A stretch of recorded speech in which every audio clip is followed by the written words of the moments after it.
This is Hannibal here from The Hannibal TV on YouTube with an interesting update.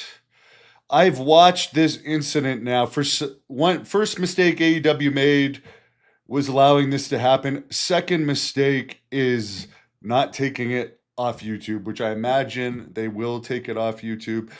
The screenshot from the incident is in the description, or is the screenshot of this video. But basically, a lawsuit filed in Michigan where the incident happened is accusing Jon Moxley of deviating from the script and injuring a production team member during a 2023 episode of AEW Dynamite. This was not a member of AEW's production team. This is a local guy. It was during a cage match, where you guys can look at the match. It's still on there. It's called "It Was a Shocking Conclusion in the Steel Cage Match Between Omega and Moxley." If you want to look it up, it's at the 3-minute 54-second mark. But May 10th, 2003, the plaintiff was invited to Little Caesars Arena in Detroit to be a member of the production team, local member. He was tasked with holding a screwdriver during the show for Moxley to use during the performance. The plaintiff was not a wrestler. Why they would not give this job to a local wrestler, because they always have locals or Ring of Honor wrestlers nobody knows at the shows. Why they gave this to somebody that was untrained is beyond me. Moxley was scripted to take the screwdriver from the plaintiff's hand for whatever use he was going to use it for in the match. However, when he took the screwdriver from the plaintiff's hand, he pushed the guy in the face and sent him pretty much flying into the barricades. Now, I can tell you, and again, once again, for everyone that says, oh, Moxley should be in jail, any wrestler who's ever made a mistake in a match should be in jail. No, accidents happen in the heat of the moment in wrestling. I could tell you guys that. Accidents happen, especially when involving props and people that really shouldn't be involved. But what basically happened is Moxley is in his character in the heat of the match, took it and pushed the guy. He was playing the Jon Moxley character. He probably did not know that that guy was a local production team member. He probably thought that guy, and I'm being devil's advocate here, as a wrestler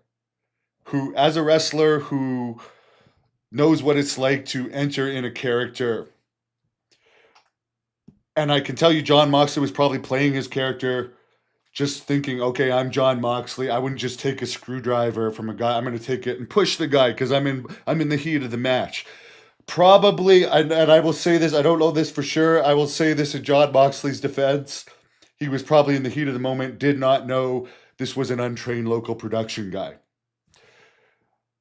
I would put the blame on this of AEW for likely not properly informing Jon Moxley who this guy was, and for giving a task in an active match where there's simulated violence going on, someone with no training and shouldn't really been there when you have tons of other people there that could have done this. So now now AEW and Moxley are being sued for negligence, which would probably be an accurate description of this.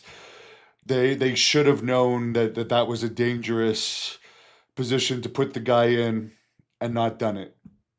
I will assume since the video is still up, they will probably settle this. They're a multi-billion dollar company.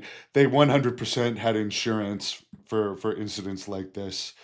It's a sad situation, but this is a situation for everyone. Don't put non-wrestlers or untrained wrestlers or people that just have no business being around the ring in situations where danger could happen. And it's a sad situation. This guy is claiming, and I did watch it, it does look stiff, but this guy is claiming cervical spine surgery out of this, shoulder surgery. and he has a disability, permanent and serious disfigurement. I'm not laughing at him. I just wage loss, pain and suffering. Let's be honest here. He got pushed in the face. If he was really that fragile, he also should have said, "Hey, wait a minute, I should not be involved in this." Because to me, it looks like a push in the face. I haven't seen the medical reports. I'm not saying this as any medical expert. It looks to me like the guy was pushed in the face. It probably hurt. He did look scared. The guy looked scared, and he was not an actor. Um, but yeah, I mean, I don't call being pushed in the face permanent disfigurement. I call if you see this getting punched in with a shot glass in the forehead, that's permanent disfigurement. But again, this is not a situation where it's an indie show where the indie promoter probably didn't have insurance. I'm sure Tony Khan has the very best insurance, and the guy will be compensated in some way, and it'll be settled. So I do understand all sides in this. Other than AEW's, why put a guy with no training in a situation where simulated violence is going on?